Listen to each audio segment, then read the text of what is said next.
What's up, She Sells Girlies? Tia Tash here. Now, Brooke and I have a very special episode for you, and it's a bit of a call out, but you know what?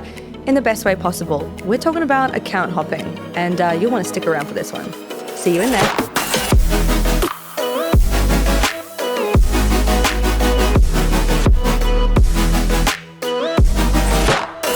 Oh my God. Okay, I just want to kind of open this one with, have you ever heard that saying, the grass isn't greener, it's greener where you water it? But you choose to water it, yes. Exactly. Mm-hmm.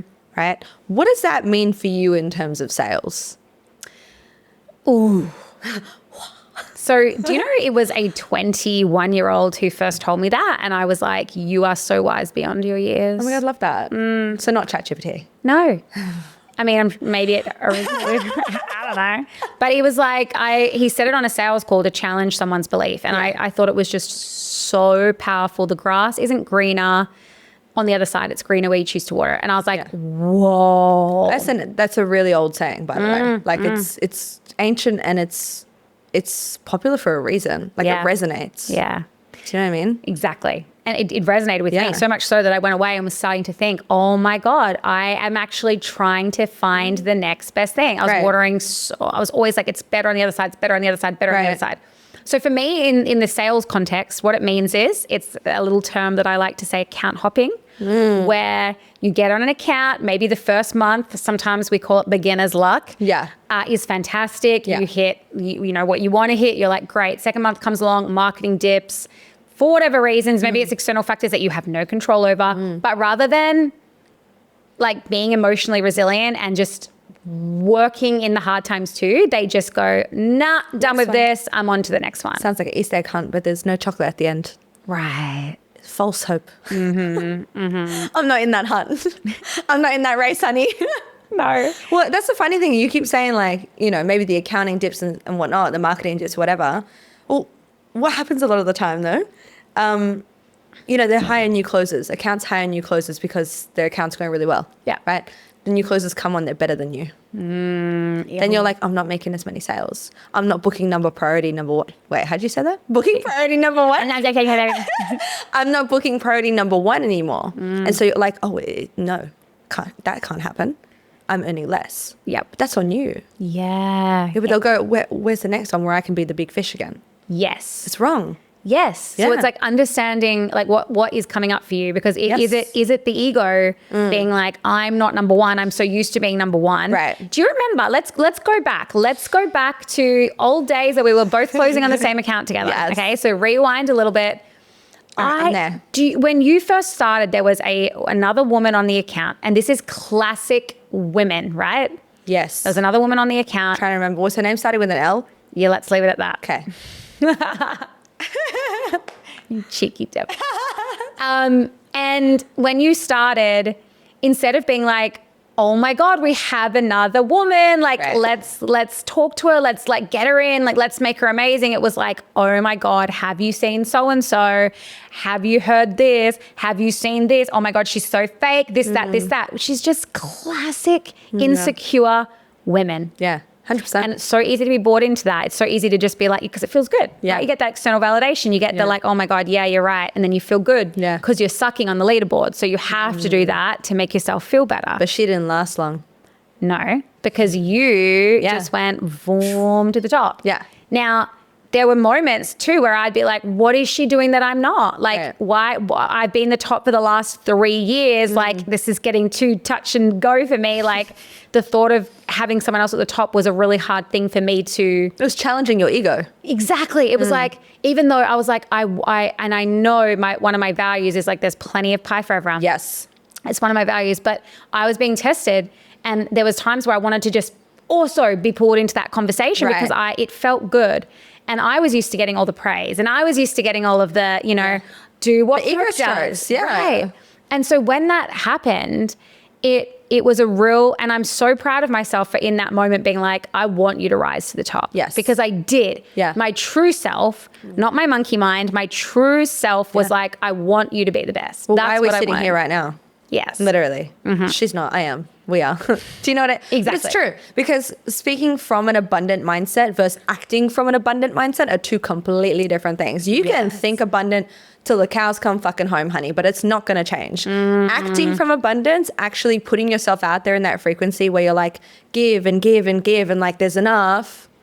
That's what's going to make you successful. That's what's going to water your garden. Yes. Right? Yes. And we're in a really unique position now, right? There's not very many accounts that I know of where shiny object syndrome is constantly thrown in your face. Yeah, I've never seen that.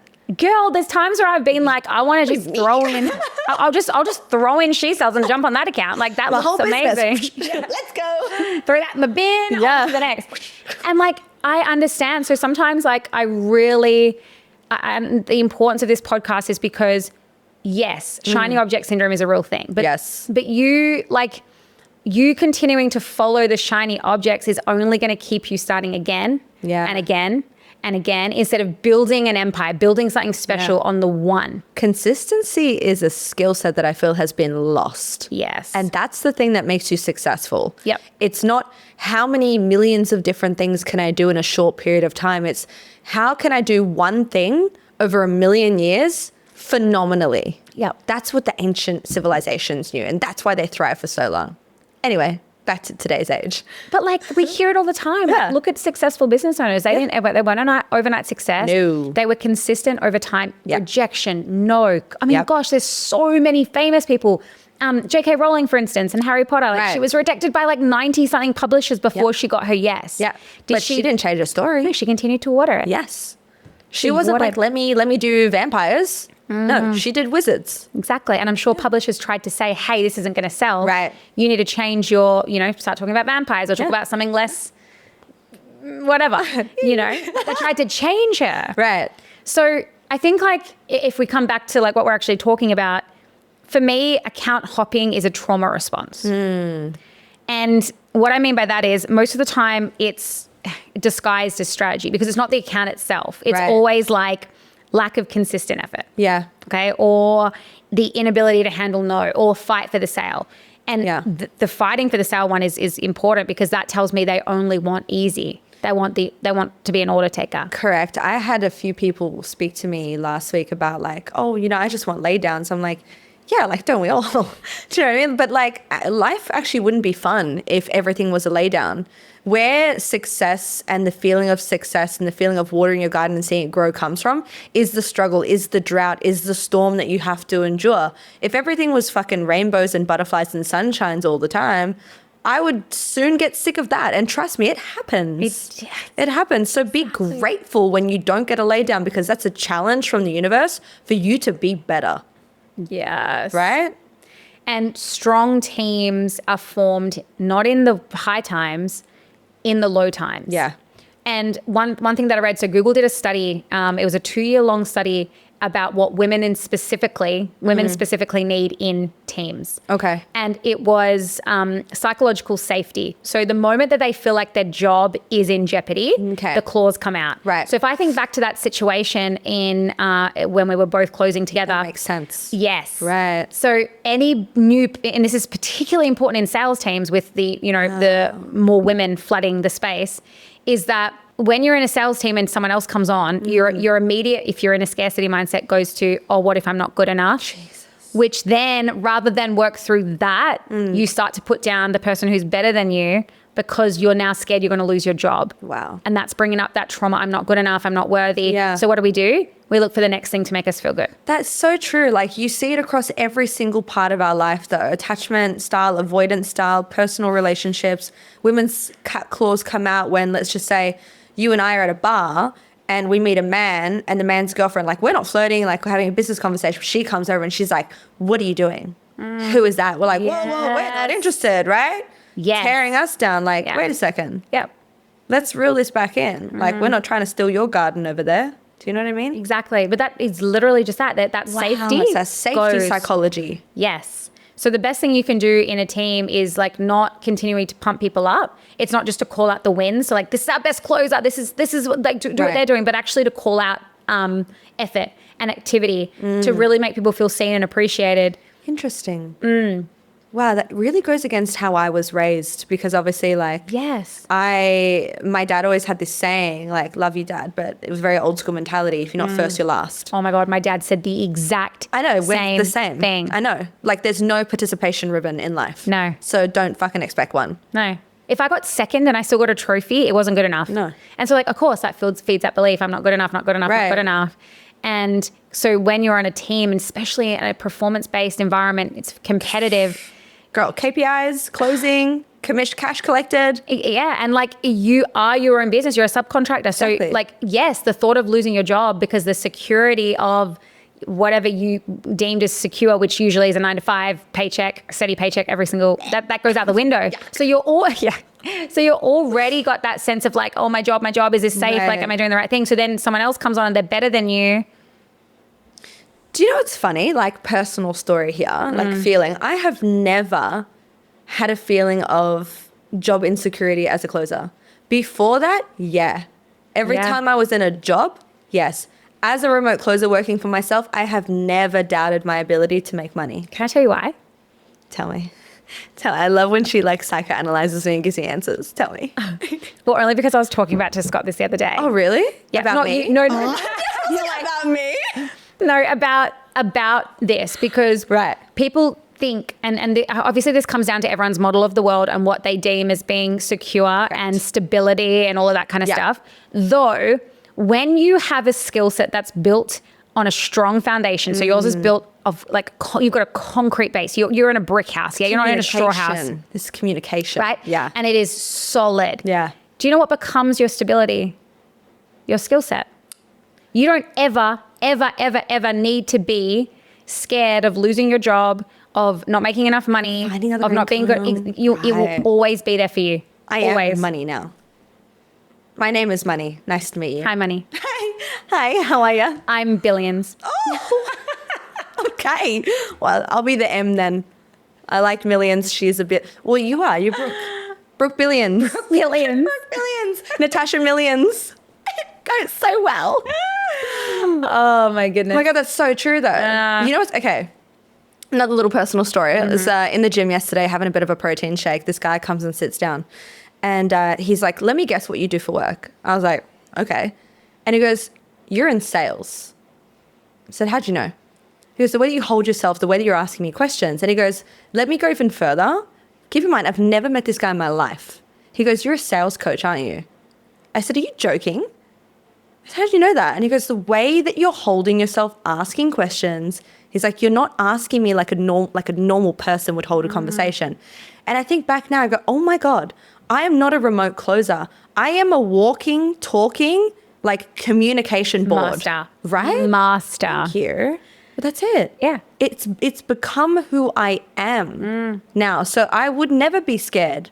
I would never be scared because I am now my own garden. I plant my own seeds. I water my seeds and I know that they're always there. So there's no fear anymore. No. And that's the thing. Like a lot of the time when you're in 9-to-5 jobs, it's like, what skill set do you have? You know, like I'm not saying you don't have a skill set if you're in a 9-to-5 job, but I'm saying if someone walks through that door and can replace 5 people, what do you think they're doing? They're getting rid of you. Well, this is the thing as well. They don't even know their skill set because they weren't given a chance to breathe to find their skill set. Or worse, they come in saying, hey, this is my skill set, though I'm being paid minimum wage. Like I do all these extra things. Can I be given more? Yeah. You know, and that's hard for a woman. Yeah. Like there was a study done where they compared women and men and they put them in a environment where they had to look for who was going to ask for who asks for higher pay increases or who accepts. What do you think? Who's going to ask? It's going to be the men. Yeah, exactly.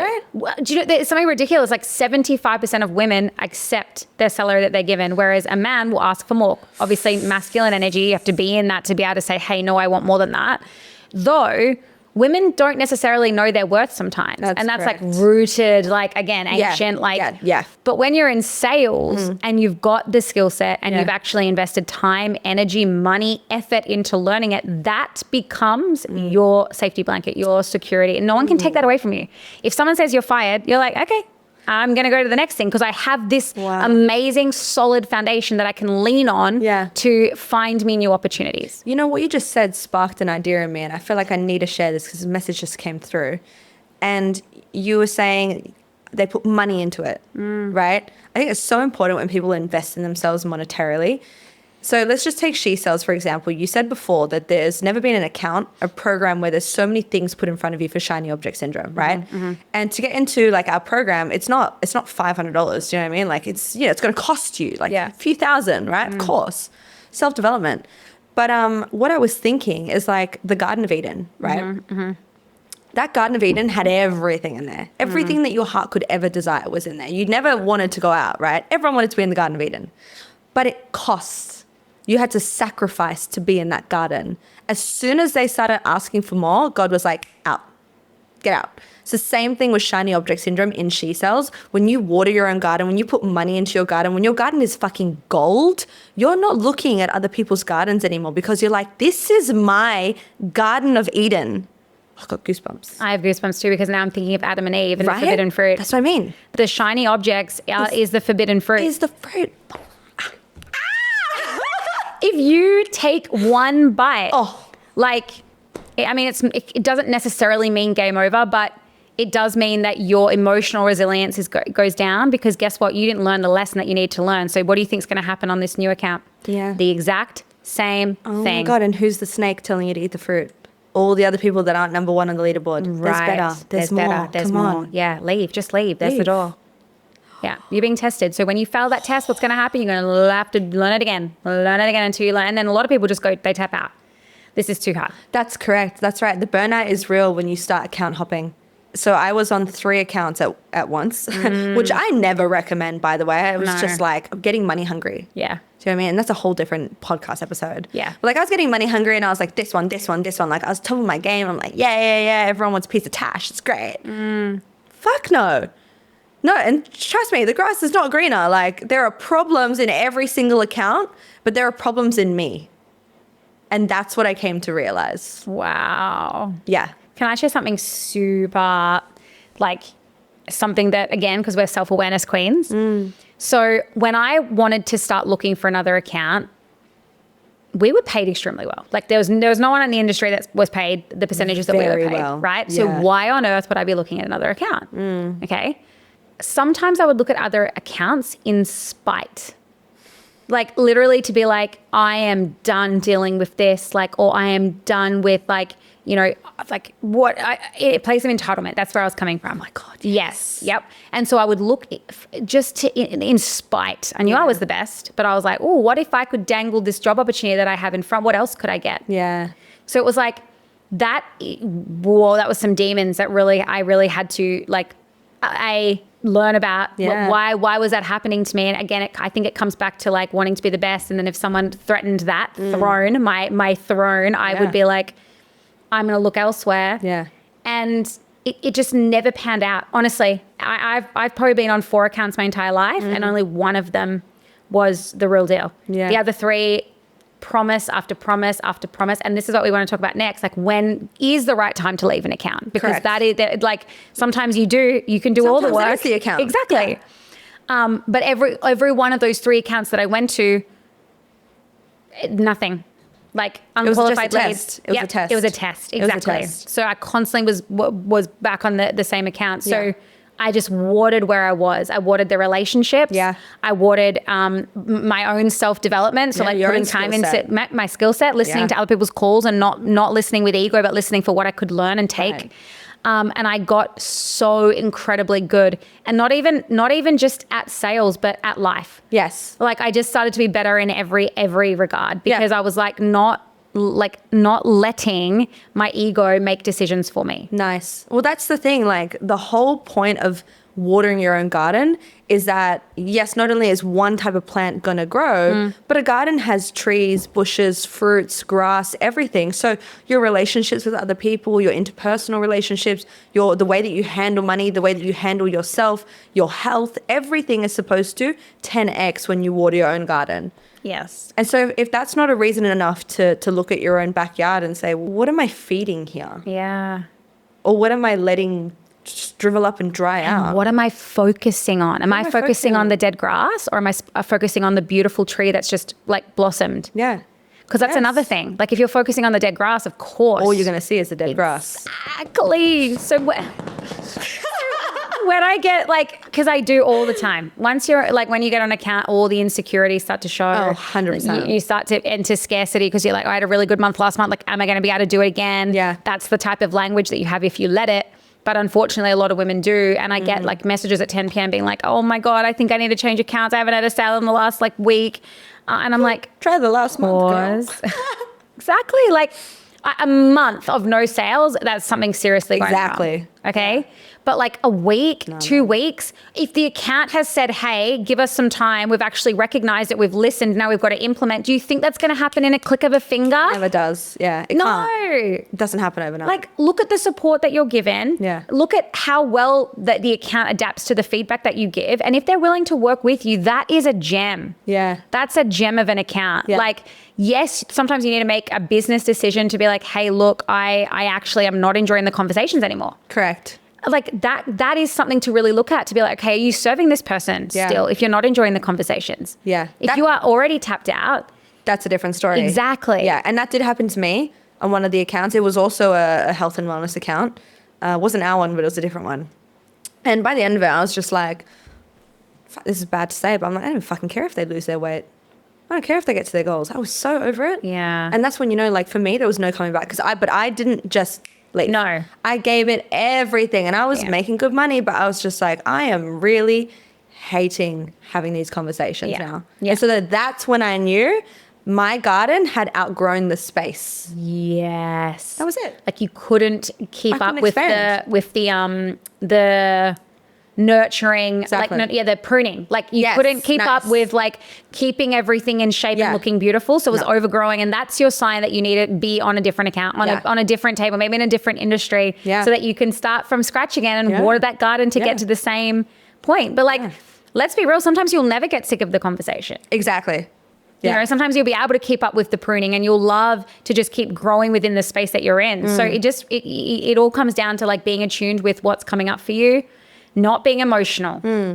Take the emotion out of it. It's very hard for people to do that, Bowl. It is. Especially for someone like me, like water signs specifically, because, you know, I'm very much into that. Like we're all cardinal. It's all emotion. Sometimes it's very hard to take the emotion out of something. So what would you recommend to try and take some emotion out? I'm the same. Like I get very emotional, and my first like initial response is I want to talk about it right now. Now.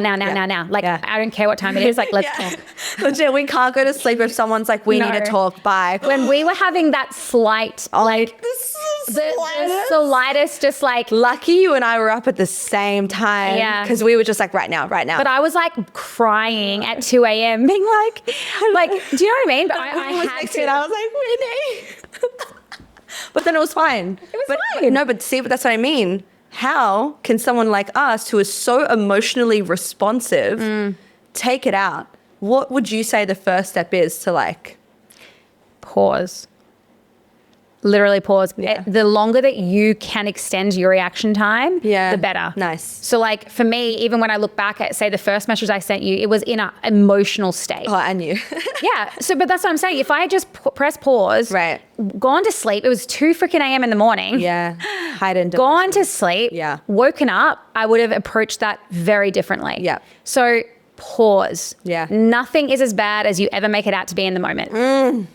So just please pause, take a breath, go for a walk, literally ditch your phone, hide it so that you cannot physically respond. Correct. And then the next day you can deal with the situation, and you will deal with it so much more professionally than you would in a highly emotional state where you're just like, emotions are coming up. What state are you in? Like, how are you talking? How are you coming across? How are you being like, validate my map of reality now. Exactly. Which is never like, my map of reality was so different. And then when we realized, we're like, oh, duh. Exactly. Yeah, that's the thing. I like that. So pause, the what a pleasure.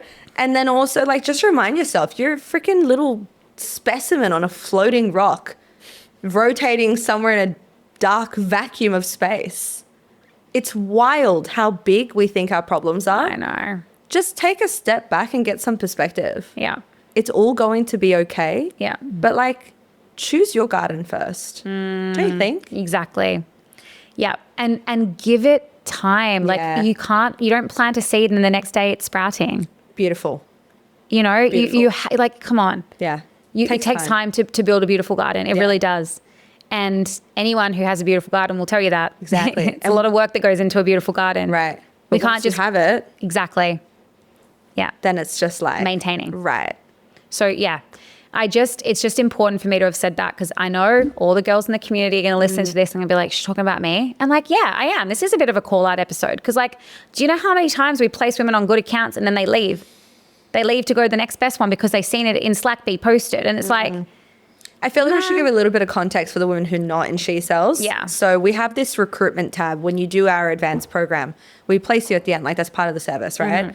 In Slack, like AP and the team, they're phenomenal. They are always posting these amazing opportunities that are coming in for our girls only. And so it'll say like on target earning, this and that, and comms. It would be so easy to just be like this and that and this and that and this and that. Like it's also energetic time. Do you know how much, and we know. I know. Onboarding Yep. to understand the new avatar, to get Ramp into your up. groove again. Yeah, like that's at least 2 months of low income. When you decide to move an account, like you have to be aware that it's probably a month of really ramping up. Where no business owner in their right mind is going to bring on a new closer and be like, here, have access to my garden. Here's my Prove garden. yourself. Exactly. Prove yourself. So in that ramp up period, you're only getting minimal amount of leads. The business owner wants to make sure this is going to be a good fit energetically, that you actually said what you wrote on your resume and your video. Sales, we talk a big game, but then you've got to show up. Yeah, exactly. And then also we got to give that time to get familiar with the account, the type of person that you're talking to. So it's probably a good at least 8 weeks of you figuring it out. Yeah. And sometimes it'll be the best thing you ever did. But other times, and most of the time, it's like if I just watered my garden, I would be now? where exactly. Yeah. Yeah. Where could I be now? Yeah. Probably sitting on a swing, drinking a peach iced By tea. my pool that I dug out myself. Yes. Under that cherry blossom tree that you're talking about, girl. Yeah. Cheers to that. Cheers I like to that. that. To watering our own garden. Yeah. That's what we want to be. That's it. And that's how we need to end it. It's really just remembering that it's not always greener on the other side. No. And it's greener where you choose to water it. Put some fertilizer in that bitch. Yeah. Perfect. Oh.